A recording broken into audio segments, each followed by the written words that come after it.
Everyone has a different theory on how the Night King will be defeated or how he will be stopped. I believe in order to understand how the conflict will resolve against the Night King, we first need to understand what happened last time. Why did the Night King come south now? And why did he come south last time? There's only one commonality between the two events the Night King came south.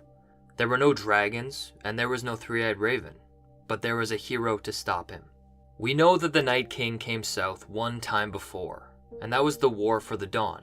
The White Walker threat was so severe that the children and the first men had to band together to defeat him. Even their alliance wasn't enough, but thankfully they had the help of a prophesied savior known as Azor Ahai, or the prince that was promised. It was told that this savior pushed back the White Walkers to the north, and a wall was later resurrected by Bran the Builder to keep them away. I believe the story of Azor Ahai and the prince that was promised can be interpreted in a different way, a way that reflects what we see currently. But first we need to understand the significance of the prince that was promised and Azor Ahai. Many believe that these terms represent the same figure, and that these terms are interchangeable. But there has been evidence to support otherwise. Azor Ahai was known as a hero who forged the sword Lightbringer, after plunging it into his wife Nissa Nissa. This flaming sword Lightbringer was used to push back the Night King. And then there's the prophecies of the prince that was promised. It was prophesied that the prince that was promised will bring light back into the world of darkness, and that this prince will be born amidst salt and smoke, while a bleeding star is present in the sky. Melisandre and other prophets have merged these figures together to represent one savior, to combat the darkness and to eliminate the Night King.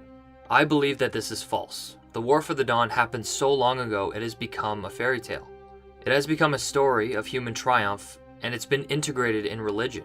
The myth of the War for the Dawn holds hidden truths, but are mistaken by a story designed to make the White Walkers look weak and the humans victorious. I believe Azor Ahai and the prince that was promised are two different figures that played a significant role in ending the War for the Dawn, and will play a role in defeating the Night King today.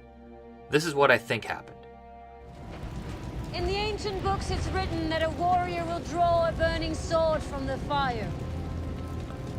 And that sword shall be Lightbringer. It starts with Azor Ahai.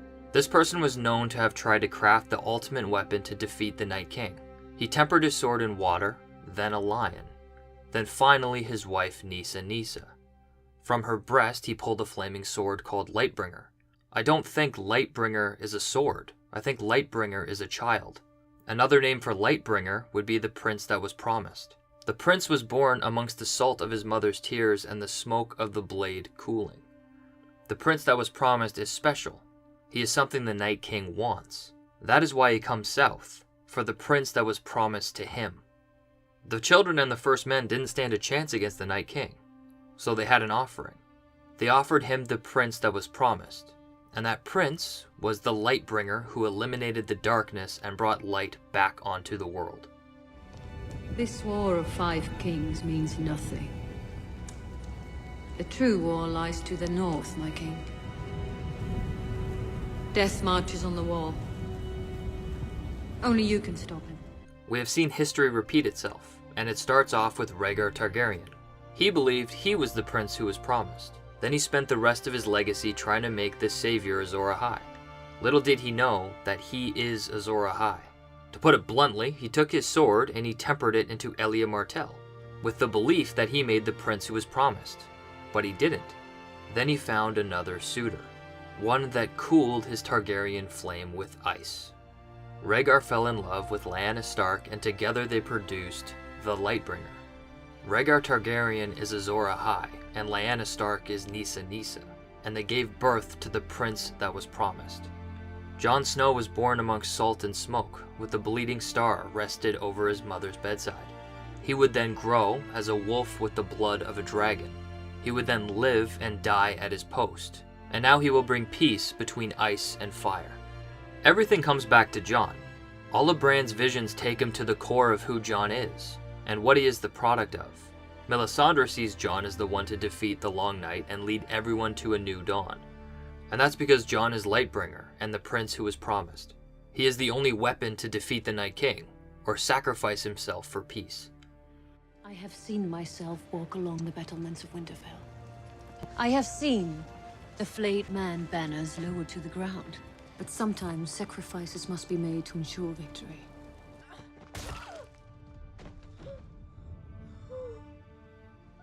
This war has just begun. It will last for years. Thousands will die at your command. You will betray the man serving you. You will betray your family. You will betray everything you once held dear. And it will all be worth it. Because you are the son of fire. You are the warrior of light.